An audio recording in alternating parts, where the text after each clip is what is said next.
හයි තවත් මිනි බ්ලොග් එකක්. මේක ඔෆිස් එකේ මිනි බ්ලොග් එකක්.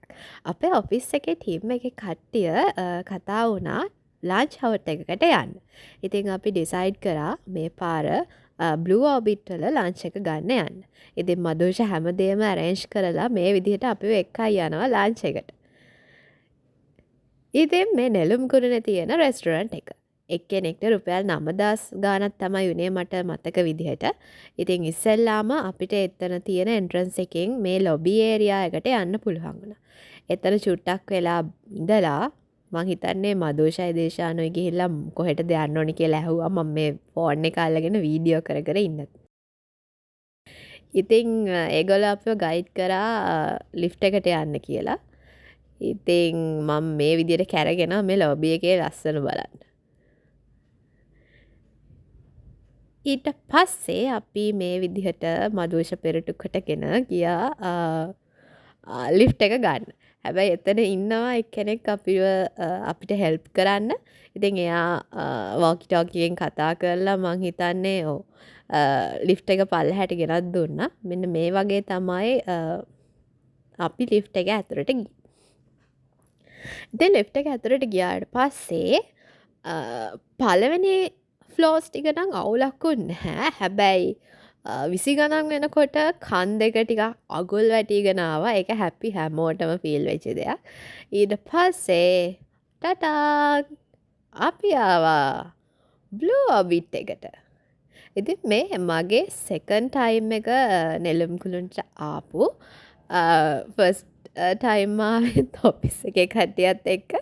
ඉතින් මේ ලන්ච් එක්ස්පීරියන්ස් එක ගත්තේ පළවෙනි වතාවට. ඉතින් මදුෂ ගිහිල්ලා එතන ටේබල් එකේ නම්බර් එක බලාගෙන එනකම් මම මෙන්න මේ විදිහට යනවා ව්ලොග් එකට ඕන කරන වීඩියෝ එක ගන්න. කොහොමද ලස්සනයි නේද? මං එච්චර උස තැන් වලට කැමති නෑ. හැබැයි මෙතන අර මේ වටේ ආවරණයක් තියෙන හින්දා බය නැතුව ගිහිල්ලා වීඩියෝ එක ගන්න පුළුවන්.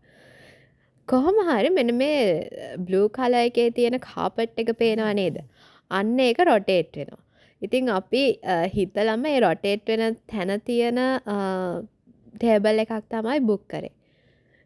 ඉතින් මේ විදිහට අපි ඉස්සරහට යනවා අපේ ටේබල් එක හොයාගෙන. මට මතක හැටියට අපේ ටේබල් නම්බර් එක 26.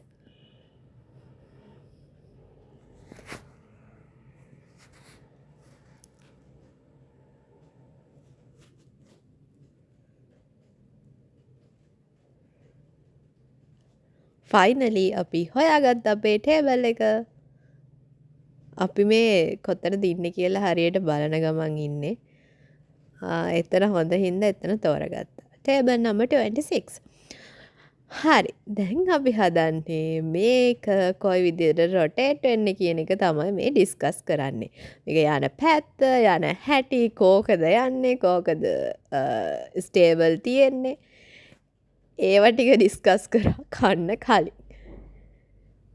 ඊට පස්සේ පොඩි විව් එක ටිකක් ආයේ බලලා අපි ගියා මීල්ස් බෙදා ගන්න.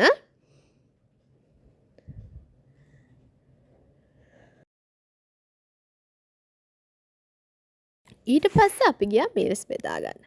ඉතින් මෙතන එක එක වෙරයිටිස් වල මීල්ස් තිබ්බා. අපි සුෂි තිබ්බ එක තමයි මං කැමතිම දේ. සුෂිත් එක්ක ඩම්ප්ලින් තිබ්බා. ඉස්සෙල්ලාම සුප් වලින් පටන් ගමු කියලා අපි කට්ටිය සුප් බොන්න ආවා. ඉතින් මේ තියෙන ෆ්‍රිෂ් සුප් එකක්. ඇත්තටම මට මේ ෆෝන් එක අතකින් අල්ලගෙන සුප් එක දාගන්න එක වීඩියෝ කරන එක හරිම ලොකු ප්‍රශ්නයක් වුණා. ඉතින් ඔන්න ඔය විදිහට බාගෙට පේන්න තමයි ඒක හරියට වීඩියෝ උනේත් නැහැ. කොහොම හරි මම එහා පැත්තේ මදුෂ එයාගේ කප් එකට සුප් දාගන්න හැටින ලස්සනට වීඩියෝ කරගත්තා. මදුෂ දාගෙන තිබ්බේ. එයා ඊට පස්සේ මගේ වීඩියෝ එකට ඔය පොඩ්ඩක් දාගෙන පෙන්නුවා. ඊට පස්සේ ඉතින් අපි තව දේවල් බෙදාගත්තා. මෙතන තියෙන බ්‍රෙඩ් කෝන් එකේ. ඒක බ්‍රෙඩ් කෝන් එක කිව්වට එතන ලසඤ්ඤත් තිබ්බා. ඒ ලසඤ්ඤ එක නම් රහයි කියලා මදුෂ කිව්වා. මේ තියෙන්නේ මම බෙදාගත්තු ටික. මේ මදුෂගේ මේ දිර්ශාන්ගේ ආ වෙජිටේරියන්. මේ ඉන්නේ ප්‍රනිෂ්ක ටික. හරි අපි ඊට පස්සේ කන්නයි යන්නේ. මෙන්න මෙතන තියෙන හැම් එක නම් මාර රහයි.